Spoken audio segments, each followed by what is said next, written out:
ভাই একটু কথা বললাম উনি কি ঘোড়া কি আপনার কয়টা নিয়েছেন ঘোড়া? আমি তো এই এলাকার মানুষ। এলাকার মানুষই যাক আলহামদুলিল্লাহ, আমরা এলাকারই, আমরা পুরাগড় থেকে আসছি, মানে আমি ঢাকা থেকে আসছি তো, মানে ঘোড়া মেলার কথা শুনে এই জন্য আয় করছি যে দি বাড়ির ঘুরো খেলা হইতাছে। তাহলে আপনি ঘোড়া কয়টা? একটাই। একটাই। এটা কি আপনার মেয়ে?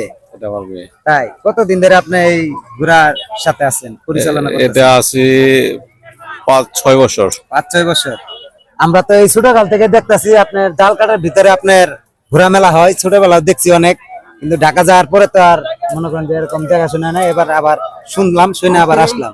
তা আপনার মেয়ে কোন নাকি ঘোড়া চালানো শিখাইতেছে? হ্যাঁ, শিখাইতেছে, এখন থেকে একটু করে ট্রেনিং দিতেছে। যাক আলহামদুলিল্লাহ, ট্রেনিং দেন, ট্রেনিং দিলে ভালো হইব, কাজে লাগবে ভবিষ্যতে।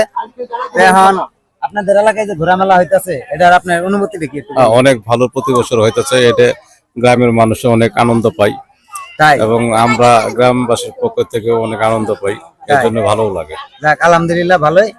তোমার তোমার কেমন লাগতেছে? অনেক ভালো লাগতেছে। তোমার অনেক ভালো লাগতেছে না? হ্যাঁ তুমি তোমার আব্বুর লগে থাকো সব সময়? হ্যাঁ এই ঘোড়ার উপরে ছেড়ে তোমার কেমন আনন্দ লাগতেছে? অনেক ভালো। অনেক ভালো। যাক আলহামদুলিল্লাহ, দোয়া করি তুমি যেন ভালো ঘোড়া চালক হইতে পারো এবং ভালো ঘোড়া দৌড়াইতে পারো।